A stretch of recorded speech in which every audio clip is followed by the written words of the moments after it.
সালামুন আলাইকুম তিবতুম রাব্বি আউযু বিকা মিন হামাযাতি শায়াতিন ওয়া আউযু বিকা রাব্বি আইয়াহদুরুন বিসমিল্লাহির রহমানির রহিম ওয়া সালামুন আলাল মুরসালিন আলহামদুলিল্লাহি ওয়া সালামুন আলা ইবাদিহিল্লাযিনা ইসতাফা রাব্বি জিদনি ইলমা।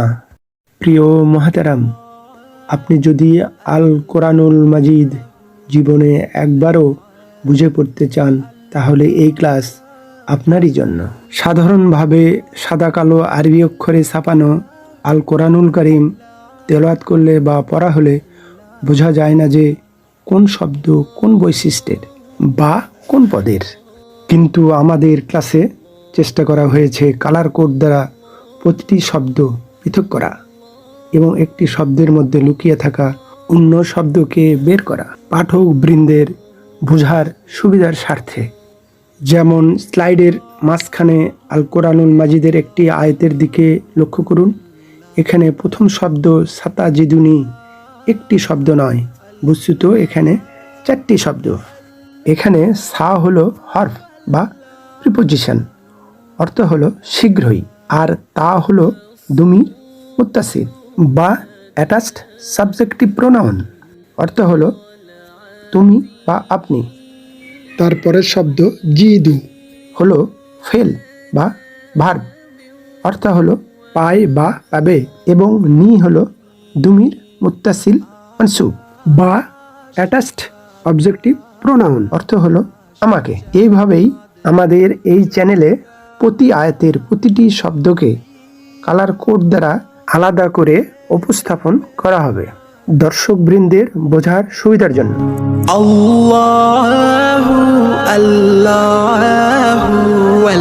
প্রিয় মুহতারাম, আজ শব্দে শব্দে পবিত্র আল কোরআনুল কারীমের 30তম পারার আমাদের 21তম ক্লাস। আজ আমরা সূরা আল হুমাযার 1, 2, 3 নম্বর আয়াত নিয়ে করা হবে তাহকিক ও তারকিব, মরফোলজি অ্যান্ড সিনট্যাক্স, শব্দ বিশ্লেষণ এবং বাক্য বিশ্লেষণ। ইতিমধ্যেই এই 3টে আয়াতের আরবি অংশটুকু আমরা দেখে নিয়েছি। এখন আমরা দেখছি এটার বাংলা অনুবাদ। এই সূরার আয়াত সংখ্যা 9 এবং এটি মাক্কি সূরা। এই সূরার শানে নুজুল অন্য কোনো সোর্স থেকে জেনে নেওয়ার অনুরোধ করা হলো, কারণ আমরা এখানে গ্রামাটিক্যালি বিষয়গুলো দেখব এবং শব্দে শব্দে অনুবাদটুকু দেখব মাত্র। আজকে আলোচ্য প্রথম আয়াতের প্রথম শব্দ ওয়াইলুন, দুর্ভোগ বা ধ্বংস। এটি একটি ইসম। ইতিপূর্বে আমরা এই শব্দটি পেয়েছি সূরা আল মাউনে। পরের শব্দ লি কুল্লি। বেসিক্যালি এখানে 2টি শব্দ, লি হরফজার। আল কোরআনুল মাজিদে ব্যবহৃত 11টি হরফজারের মধ্যে এটি একটি। জন্যে, এটার সাথে যুক্ত শব্দ কুল্লি। এই শব্দটি সবসময় মুদাফ হয়ে থাকে এবং এটার পরে কোনো ইনডিফিনিট নাউন অর্থাৎ 2 জবর, 2 পেশ, 2 জের যুক্ত কোনো ইসম আসলে তখন তার অর্থ হবে প্রত্যেক। এবং এটার পরে যদি কোনো আলযুক্ত, আলিফলাম যুক্ত অর্থাৎ ডেফিনেট নাউন আসে তখন তার অর্থ হবে সবাই বা সকল। যে কারণে পরের শব্দ ইনডিফিনিট নাউন হয় তখন সেটাতে বেশি বেশি এমফাসিস দেওয়া হয়। পরের শব্দ হুমাযাতিন। এটা হলো একটি ইসমু মোবালাগা, অত্যন্ত বেশি বেশি পিছনে নিন্দাকারী। আমরা এক নজরে দেখি এটা কিভাবে ইসমু মোবালাগা হলো। হামাজা, সে গীবত করেছে। ইয়াহ মিজু, সে গীবত করবে। এটার মাজদার হামজুন, এটার ফাইল হামিজুন, যে নিন্দা করে। আর এটার মোবালাগা বা আধিক্যবাচক বিশেষ্য হুমাজুন, যে অত্যন্ত বেশি গীবত করে বা পিছনে নিন্দা করে। এটার সাথে গোলতা যুক্ত হয়ে মহিলাবাচক হয়েছে এবং মুদাফ ইলাহি হওয়াতে দুই জের গ্রহণ করেছে। পরের শব্দ লুমাজাতিন, যে অত্যন্ত বেশি বেশি সামনে নিন্দাকারী। এটাও লামাজা ক্রিয়ার একটি ইসমু মোবালাগা, আধিক্যবাচক বিশেষ্য। এটার মাদি ক্রিয়ার গঠনরূপ হবে লামাজা, সে সামনে নিন্দা করেছে। মুদারি ইয়ালমিজু, সে সামনে নিন্দা করবে। এটার মাজদার লামজুন, এটার ইসমু ফাইল লামিজুন, যে সামনে নিন্দা করে। এটার মোবালাগা লোমাজুন, যে অত্যন্ত বেশি বেশি সামনে নিন্দা করে। এটার সাথে গোল তা যুক্ত হয়ে মহিলাবাচক হয়েছে এবং এটা মুদাফ ইলাহি হওয়াতে দুই জের গ্রহণ করেছে। এখন আমরা দেখব কালার কোড সহ এই আরবি আয়াতটি এবং কালার কোড সহ বাংলা অনুবাদ এবং সাথে সাথে গ্রামাটিক্যালি লেবেলিং। এটি একটি নমিনাল সেন্টেন্স, কারণ এটা নাউন দিয়ে শুরু হয়েছে। পরের আয়াতের প্রথম শব্দ আল্লাযী, যে রিলেটিভ প্রোনাউন, ইসমু মাউসুল। আমরা জানি রিলেটিভ প্রোনাউন থাকলে তারপরে রিলেটিভ ক্লজ থাকবে, অর্থাৎ সিলাতুল মাউসুল থাকবে। আয়াতের পরের অংশটি হলো সিলাতুল মাউসুল, রিলেটিভ ক্লজ। পরের শব্দটি একটি 1 নম্বর গ্রুপের ক্রিয়া, জামা। সে জমা করেছে।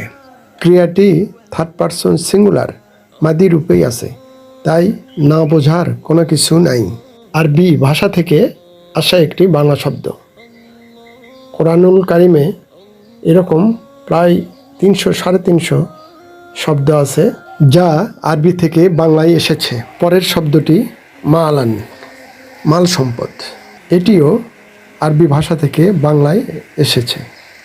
লক্ষ্য করুন, একটি আয়াতেই দুটি শব্দ আরবি থেকে বাংলায় এসেছে। পরের শব্দটি ওয়া হরফ আতফিন এবং তার পরের শব্দটি আদ-দাদাহু, ওয়াকফ করলে হবে আদ-দাদাহ। বেসিক্যালি এখানে দুটি শব্দ, একটি হলো আদ-দাদাহ, এটি একটি 2 নম্বর গ্রুপের ফেল, গণনা করা। পরের শব্দটি হু, তাকে। হু দিয়ে ওই মাল সম্পদকে বোঝানো হয়েছে। এটা 7 নম্বর 5-এর একটি প্রোনাউন, অ্যাটাচড অবজেক্টিভ প্রোনাউন, মাফুল বিহি, বিশুদ্ধ কর্মকারক। এখন আমরা দেখব কালার কোড সহ এই আরবি আয়াতটি এবং কালার কোড সহ এটার বাংলা অনুবাদ এবং সাথে সাথে গ্রামাটিক্যালি লেবেলিং। এই আয়াতে ভার্বাল সেন্টেন্স হয়ে রিলেটিভ ক্লজ হয়েছে। পরের শব্দটি ইয়াহ সাবু, সে মনে করে। এটি একটি হাসিবা ক্রিয়ার মোদারি রূপ। সামিয়া ইয়াসমাউ, সিগ সাবগ্রুপের একটি ক্রিয়া। হাসিবা, সে মনে করেছে। ইয়াহ সাবু, সে মনে করে, করবে। এটাই আমাদের প্রত্যাশিত আলোচিত ফেল। পরের শব্দ আন্না, যে হরফ নাজবিন। এটা হলো ইন্নার সিস্টার, 8টা সিস্টারের মধ্যে একটি। কোনো মুবতাদাকে মানসুব করে এবং খবরকে মারফু করে। যেমন এখানে পরের শব্দ মালাহু, মারফু অবস্থায় ছিল মালুন।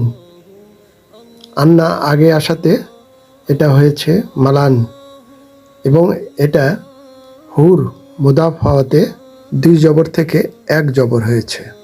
এবং এটার সাথে যুক্ত শব্দ হু, অ্যাটাচড পসেসিভ প্রোনাউন, 4 নম্বর চার্টের একটি প্রোনাউন।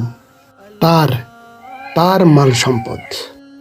পরের শব্দ আখলাদাহু, ওয়াকফ করলে হবে আখলাদাহ, তাকে চিরস্থায়ী করেছে। এটা 4 নম্বর গ্রুপের একটি ফেল বা ভার্ব। এটা যখন 1 নম্বর গ্রুপের ক্রিয়া ছিল তখন ছিল খালাদা, শেষ চিরস্থায়ী হয়েছে। 4 নম্বরে যখন যাবে তখন চিরস্থায়ী করেছে, মুতাদ্দি, ট্রানজিটিভ ভার্ব। এর সাথে যুক্ত শব্দ হু, মাফুল বিহি, অ্যাটাচড অবজেক্টিভ প্রোনাউন, 5 নম্বর চার্টের একটি প্রোনাউন, বিশুদ্ধ কর্মকারক। লক্ষ্য করুন, একই হু একই আয়াতে এক জায়গায় হয়েছে ইসমের সাথে হয়েছে পসেসিভ প্রোনাউন, আবার ক্রিয়ার সাথে যুক্ত হয়েছে অবজেক্টিভ প্রোনাউন। এসব বিষয় এসব গ্রামাটিক্যালি কৌশল আমাদের বুঝতে হবে, জানতে হবে। তাহলেই কোরআনুল কারীম আমাদের কাছে সহজ হয়ে ধরা দিবে। এখন আমরা দেখব কালার কোড সহ এই আরবি আয়াতটি এবং কালার কোড সহ এই আরবি আয়াতটির বাংলা অনুবাদ এবং এই আরবি আয়াতটির গ্রামাটিক্যালি লেভেলিং। এই আয়াতটি একটি ভার্বাল সেন্টেন্স, কারণ ক্রিয়া দিয়েই এটা শুরু হয়েছে। প্রিয় মহতারাম, আজ এ পর্যন্তই। অমা তৌফিকি ইল্লা বিল্লাহ, আলাইহি তাওয়াক্কালতু ওয়া ইলাইহি উনীব। এই চ্যানেলটি ভালো লাগলে প্লিজ একটি লাইক দিন, সাবস্ক্রাইব আইকনটিতে প্রেস করুন, পাশের অল আইকনটিতে ক্লিক করুন। মাশা আল্লাহ, লা কুওয়াতা ইল্লা বিল্লাহ। আসসালামু আলাইকুম ওয়া রাহমাতুল্লাহ। আল্লাহ হাফিজ।